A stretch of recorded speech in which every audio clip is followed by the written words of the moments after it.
Los Angeles, 1984. Palm trees swayed in the warm breeze. The sun glinted off the Pacific.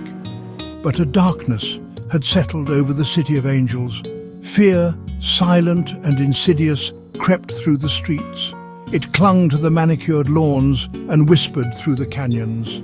The city of dreams was becoming a city of nightmares. The source of this terror remained a mystery. A spectre in the night preying on the innocent. He broke into homes, his victims chosen seemingly at random. He was a whisper, a shadow, leaving behind a trail of blood and terror. The press dubbed him the Night Stalker, a name that sent shivers down the spines of Angelenos. The fear was palpable. People were afraid to be alone in their own homes. They double-checked locks, bought guard dogs, and slept with guns under their pillows. The city felt like a tinderbox, waiting for a spark to ignite it. And ignite it, he did. Richard Ramirez, a name that would become synonymous with terror, was about to unleash his full fury upon the city. Richard Ramirez was not born a monster, though his childhood was far from idyllic. Born in El Paso, Texas in 1960, his early years were marked by poverty and violence. He witnessed horrific acts, his young mind scarred by the brutality he saw. His cousin Miguel, a decorated Green Beret, would often boast of the atrocities he committed in Vietnam.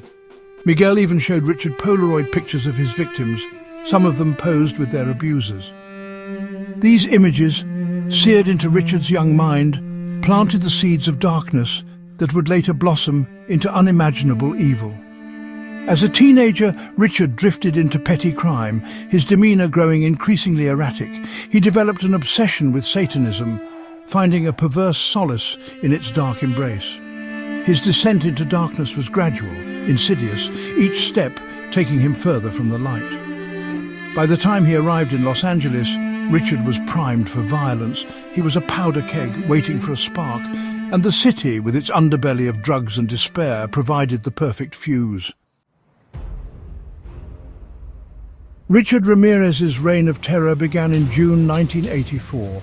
His first victim, 79-year-old Jenny King, was brutally murdered in her own home. The savagery of the attack shocked even seasoned detectives. It was a harbinger of the darkness to come. Over the next year, Ramirez terrorized Los Angeles.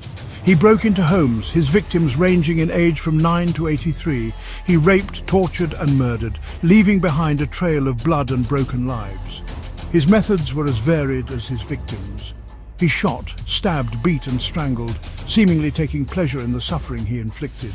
Each new attack brought a fresh wave of terror to the city. The randomness of his victims only amplified the fear. No one knew who would be next. The Night Stalker became a bogeyman, a figure of dread whispered about in hushed tones.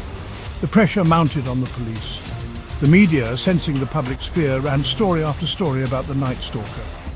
The city was on edge, waiting, watching, praying for the nightmare to end. The psychological impact of Ramirez's crimes on Los Angeles was profound. The city, once a beacon of hope and opportunity, was now shrouded in fear. People were afraid to be alone in their own homes, their sanctuary violated by the spectre of the Night Stalker. The randomness of his attacks only amplified the terror. It could be anyone.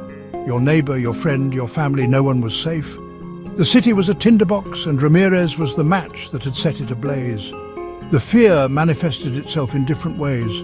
Gun sales skyrocketed. People installed new locks, security systems, even bars on their windows. Parents walked their children to school, afraid to let them out of their sight. The city felt like it was holding its breath, waiting for the other shoe to drop. And through it all, the Night Stalker remained elusive, a phantom haunting the dreams of an entire city.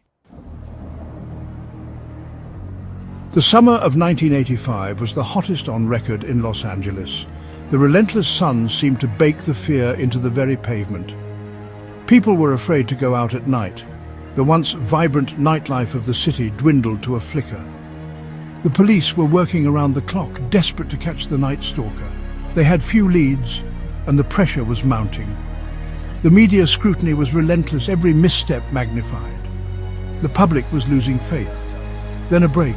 A survivor, a young boy, was able to provide a description of the Night Stalker's car. The police released the information to the public, hoping for a lead. Little did they know the net was closing in. The city held its breath. Could this be the end of the nightmare? August 31st, 1985. The heat was stifling, the air thick with tension. Richard Ramirez, unaware that his face was plastered on the front page of every newspaper, decided to visit his brother in Arizona. He had no idea that his time was running out. As he drove through East Los Angeles, his car, the one described in the news, caught the attention of a group of residents. They recognized the vehicle, the distinctive markings, the man behind the wheel. This was him, the Night Stalker. What followed was a scene straight out of a movie. The residents, fueled by fear and a thirst for justice, chased after Ramirez. They cornered him in a working-class neighborhood, the sounds of their shouts and the revving engine echoing through the streets. Ramirez, outnumbered and outmatched, was finally apprehended by the angry mob. The nightmare was over. The trial of Richard Ramirez was a media spectacle. The eyes of the world were on Los Angeles as the man who had terrorized the city faced justice.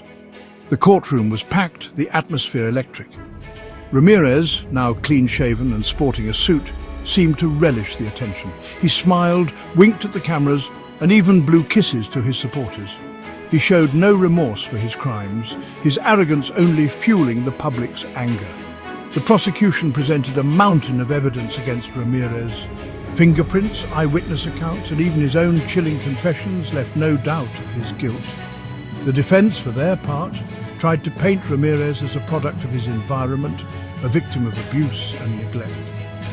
On September 20th, 1989, after a lengthy trial and 43 hours of deliberation, the jury reached a verdict. Guilty on all counts. Richard Ramirez, the Night Stalker, was sentenced to death.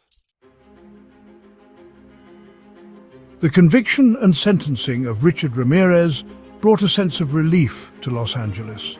The nightmare was finally over. The city could breathe again, but the scars of his crimes ran deep, leaving a permanent mark on the city's psyche. The fear lingered. People were still afraid to be alone at night. The sound of a creaking door or a barking dog was enough to send shivers down their spines.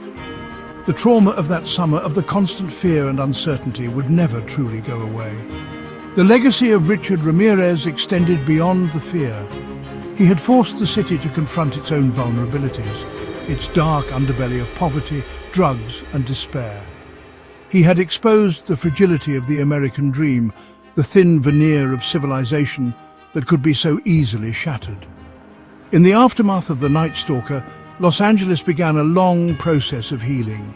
It was a slow process, one that continues to this day. But through it all, the city endured. It rebuilt, it recovered, and it remembered.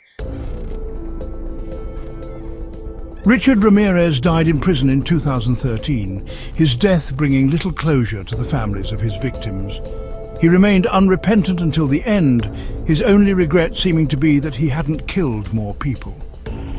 The Night Stalker may be gone, but his legacy lives on. He remains a chilling reminder of the darkness that can lurk in the human heart, of the fragility of life and the enduring power of fear. His crimes continue to fascinate and horrify, a macabre testament to the enduring power of evil. But perhaps the most important legacy of Richard Ramirez is the resilience of the human spirit. In the face of unimaginable terror, the people of Los Angeles came together. They supported each other, they fought back, and they ultimately triumphed over evil. The Night Stalker may have cast a long shadow, but the light of hope and courage ultimately shone brighter.